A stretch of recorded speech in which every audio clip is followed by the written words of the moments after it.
My first time watching this one, and I dialed into Destiny right after. So Oh, comparatively, this movie rocks.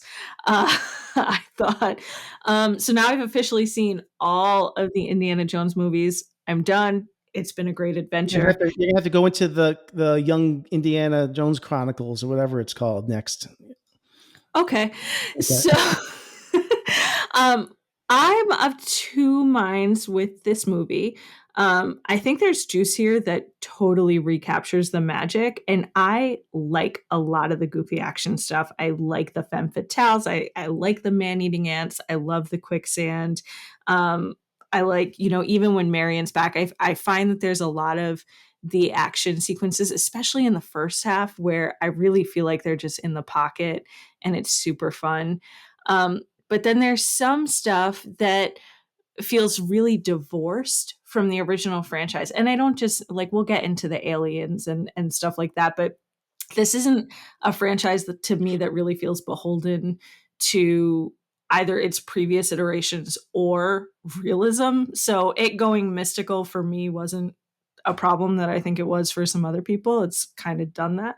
Um, so I thought that was all right, but it's more just that we seem to kind of lose who I thought Indy was as a character a couple of times. Like he's not someone who I would have thought of was not a fan of the moon landing. That was I was like, oh, I totally thought he would have been all about that.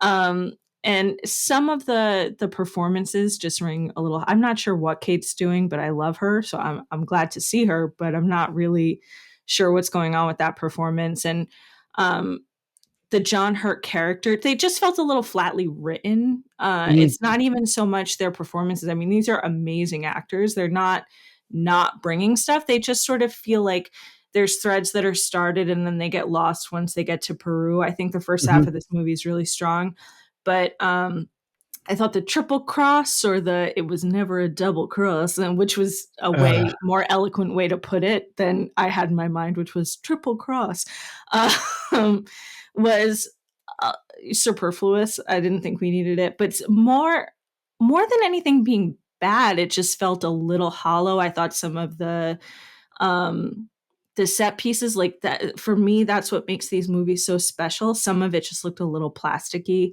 and a little CGI. I didn't love all of that.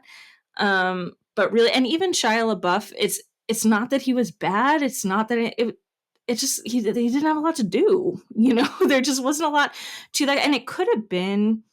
And I hate to talk about a movie for what it could have been or should have been, but there's the emotional spine of that movie where it's now Indy's the dad and he's tagging along his son. Now the son's kind of the everyman character is such an interesting through line from Last Crusade that just Mhm. isn't given as much integrity as it is in the other one. I had a 100%. I Yeah. had a great time watching this, especially the first half.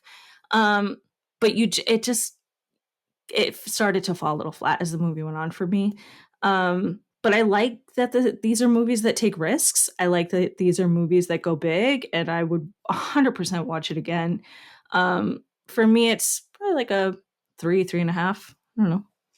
I liked out it. of All right. out of Huh? five, Out of out of five. five. Out of Yeah. five. Not Yeah. out of 10. No.